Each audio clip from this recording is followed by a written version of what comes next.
Welcome to Civilization Stories, where we examine alternatives to history through the lens of the world's most addictive video game. Thanks to Reddit user Earthwulf's generosity, I recently had the opportunity to participate in the third and final phase of Firaxis' Civ VII feature workshop. This was my first opportunity to play Civ VII as a single Civ across the ages, as well as interact with some of Civ VII's new systems. Sadly, as I mentioned in a previous video, the rigors of nonstop travel have begun to take their toll on me, and I am finding it more difficult to devote time to playing, as well as creating new videos for the channel. As a result, I was unable to play a full game in the week I had allotted for the Firaxis workshop. For my playthrough, I chose to play as Lafayette of America. Both the leader and the civilization were new to me, meaning I had never previously played as either under any combination. The story of my playthrough revolved around a bit of a mean-spirited Antiquity Age conflict between myself and Egypt led by Hatshepsut. Harriet Tubman, leading Buganda, and myself were good friends, and together we more or less wiped out the Egyptians entirely. The Bugandans also acted as a buffer between myself and the French, who were led by Charlemagne and who declared war on us toward the end of the Antiquity Age. It wasn't until the Exploration Age that we finally defeated Hatshepsut and the Egyptians once and for all. They were disruptive, but we got the job done. During the Exploration Age, the French still hated us, but they were locked away on the far side of Buganda, and we had a nice parcel of land at our disposal to colonize. The result was that by the end of the age, we had grown to be the world's largest empire and were on mostly good terms with everyone, including Rome, led by Augustus Caesar, Gilgamesh of Persia, Jose Rizal of Hawaii, and Ben Franklin of the Normans. I had a few colonies developing treasure fleets, and I was leading the way in spreading my religion. By the modern age, I was preparing to enter China, in the real world, which brings with it all kinds of challenges and headaches because of its internet firewall. In fact, it will be interesting to see if this video even gets published. Keep your fingers crossed. As I mentioned previously, I didn't get to finish my playthrough before the workshop ended. Part of that has to do with me not having enough time to play. The other part has to do with the fact that, oh my god, turns in the modern age take forever. I think I played more or less fine even if I was not able to achieve victory. I should also mention here that I played on one level below deity. On the plus side, it is my understanding that Firaxis have added much to the victory screen, including ways to look back and study your playthrough. Whether there is a means by which it can be stored and ranked against your other playthroughs is as yet unclear. But you didn't click on this video wanting to know about how well or poorly I played as Lafayette. You probably want to know about the new changes that will be coming to Civ VII and whether or not Civ VII is a game worth going out and buying. First, let me restate that when you're in it, picture being at like turn 55 of the Antiquity or Exploration Ages, the game can be fun and immersive like you might want from a Civ game. But as for the changes that are coming, I assure you there is a mix of finally and why is that still there? And on the whole, it feels like a sideways move. Is Civ VII getting better? Yes, but oh my god, so slowly. So let me divide this up into two parts, the good and the bad, or the still bad, depending on how you want to look at it. And let's start with that, the bad. The game still begins with players asked to choose their leader. This is one of the fundamental problems I still have with the game. I don't care about leaders and civs being unlinked because at the end of the day, I'm the leader, not in this case Lafayette. I'm just using his bonuses. In fact, small thing. I think players should have the opportunity to upload their own avatar and play as themselves. Civ VII gives players a chance to roleplay more than 5 or 6 ever did, and I think that Civ developers should lean into it harder. Let players be themselves. But for a default game of Civ, the first decision I think players should make is which civilization they want to lead. This should be the fundamental first choice. I know there are going to be folks who don't care or think I'm crazy or that it's such a small thing, but to me, it's not. It's huge. It's an easy, earth-shattering change of just moving around which selection screen comes first, and I think that that tiny change would win back a lot of fans. In the current iteration, I still find mementos pretty pointless, and all they do is give the human player an advantage. I imagine mementos become intriguing in multiplayer. And I'd like to see this intrigue carried over into single-player games where leaders and their civilizations get more fleshed out. There's a certain trend in Civ VII's development where it's leaning into the RPG elements of the game, and I think it could be good. It's just unsatisfying for the moment.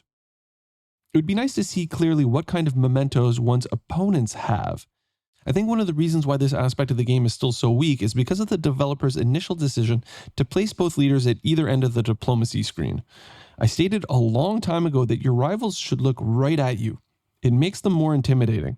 But more importantly, it leaves room on the screen to be populated by important information which currently gets swept under the rug or hidden behind confusing tabs and menus.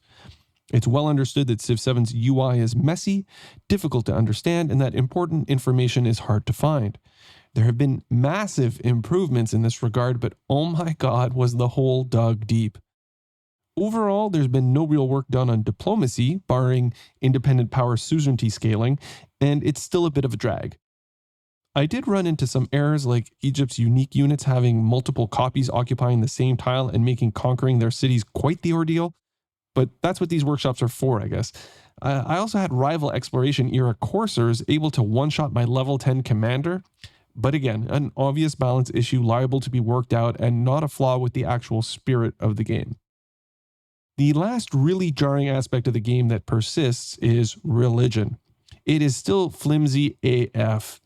There is no tedium, quite like spreading a religion to your own town, getting a notice that your town has been fully converted by a rival religion, only to then produce another missionary to reconvert the city that got unconverted or whatever, and then repeat this process every, 7 to 15 turns.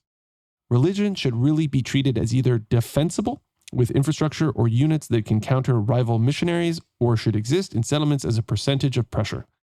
In reality, religions mix and blend together in unique and interesting ways, and I think it would be more interesting for Civ VII's religious game to be less about collecting relics and getting a minor bonus of whatever it is, +1 science and jungle biomes and rival cities converted to your religion or whatever. Maybe there's a min-maxer out there who's done the math and is keen to milk that strategy, but I imagine it's kind of meaningless to most players. Personally, I think it would be more satisfying to see one's efforts to spread their religion in the exploration age echo more loudly in the late game, in however many ways. For example, you could choose something like, instead of +1 science for each jungle biome in rival cities converted to your religion, instead have it be +1 science for every follower per jungle biome in a settlement, or +1 science for every settlement with a jungle biome and at least one follower of your religion, and have it apply across the ages. Maybe the bonuses from religion do apply across ages. I haven't dug that deep, but a bonus like this would mean that players could A, have a strategy of spreading the religion far and wide to as many settlements as possible, i.e. get at least one follower in a lot of cities, or B, concentrate on spreading the religion deeply in a few key cities. But for me, the most important thing is if the religion is there, it should stay there. It could also make certain cities key targets. Let's say multiple players have sent a number of missionaries to a single city like Jerusalem, meaning that there are a ton of followers of multiple religions there. It would make that city more coveted by multiple players, and there could be cities that shape history because of the presence of religions and the value of their bonuses later in the game. Basically, Civ VII really needs more things to fight over. But anyway, what you need to know, religion is still a very weak game system in Civ VII. The age transition is still a huge problem. Continuity mode or not, watching all of your units upgrade, your gold income get slashed, and understanding that certain things just aren't worth building with 3 turns left because you just don't have enough turns remaining and will never complete it, still just sucks. On a very small, minor note, crises are still in the menu. You can still toggle each one of them off. Why there is not a single toggle all off in the menu is a big old come on, man. Okay, let's take a look at some of the good. First, big deep breath. Yes, it feels very good to know who you are and who your opponents are. Once it hits who is in the game, they feel like they are either your friends or your foes, like in every Civ game since the birth of the franchise. It only took a year plus. Better late than never, I guess. This is also great for map painting. It was so satisfying to see all of my settlements having names of my civilization instead of the word salad my maps looked like in my previous games. Legacy paths have been replaced with triumphs. While this is a significant improvement, even triumphs feel a bit checklisty more than questy, but it is kind of cool. Getting that first to circumnavigate the globe bonus is always nice, and I know we're all thinking that it should never have gone away. I mentioned the victory screens earlier. I didn't interact with them, but overall, no matter what they've done, that has to be an improvement. Syncretism is a step in the right direction. But again, I feel like they're doing a sort of step toward including more RPG elements, but they seem so scared that instead of really going full balls to the wall with it, they're throwing spaghetti at the wall and seeing what sticks. I think syncretism could be a really cool game mechanic that could enhance Civ VII's RPG feel, but I think that instead of giving players a very limited option, they should open it up. Really keep it unrestricted. So, for example, in my game, I had the option of choosing unique infrastructure or unique units from Greece or Rome because they are somehow associated with Lafayette. I really think that in the spirit of tinkering with history, the options should be more wide open. Pick anything from any ancient era Civ, even the ones you're playing against. Like, how could it affect relations if I had chosen Egypt's unique unit? Maybe they'd refuse to fight each other, or such a diplomatic move could have improved relations. Or why not have my America grow out of the seeds of the Mauryan Empire? I think syncretism has enormous potential to make the Civ series incredibly intriguing going forward. Instead of Civ switching, this is the angle I think they should have taken with history being built in layers. It could work on so many levels. One problem currently with the system is it is unclear how opponents syncretize. Watching two rivals repair relations because they've syncretized in harmony could add a whole new layer of intrigue to the game where Civs either come together or pull further apart based on their choices. Right now, though, it feels like syncretism in a single-player game applies only to you. It would be nice to see it get integrated more deeply and become a key component of how Civs interact with one another. I'm going to take a very positive position here and state that syncretism will save Civ VII. Hear me now, it's not there yet. It's a half-baked system because no one over at Firaxis seems to have the cojones to really get behind it, but I do see it as a game mechanic with a lot of promise. Every game system they hoped for when they released Civ VII could have revolved around this idea, and it would have been in line with every talking point they would have developed in their marketing. It could have been the key feature defining every new game system if they had decided to implement it over Civ switching. So much heartache could have been saved. That being said, if you are a purist and prefer to see a Civ's identity more closely tied to its actual history, it's going to feel horrible. I see it as a system having a lot of storytelling potential and am keen to see how it could develop to make Civ VII games more replayable. Overall, if you've been off Civ VII until now, I don't see what's come out of the feature workshop being enough to get folks fully reinvested. The game is still too gray, cities are an unreadable, sprawling mess, the diplomacy screen is just weird, independent powers don't feel unique, and the fact that they disappear and reappear as new independent powers across ages is still pointless.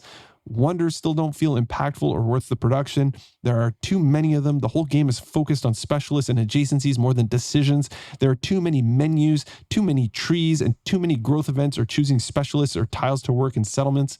Basically, the game still suffers from a shit ton of the problems we've gotten used to. But one Civ for the duration of the game. Bless God. It is a major update, but not a game-saving update. I will check in once the update is live, and I will play again, but it will be interesting to see if playing just gives me the blues or not. I really hope they flesh out syncretism some more, rework religion so it's much less tedious, fix the age transition so the game is continuous, and figure out a way to cut down on the wait between turns in the modern age. I also hope this video gives you some insight into what to expect from Civ VII with the next update.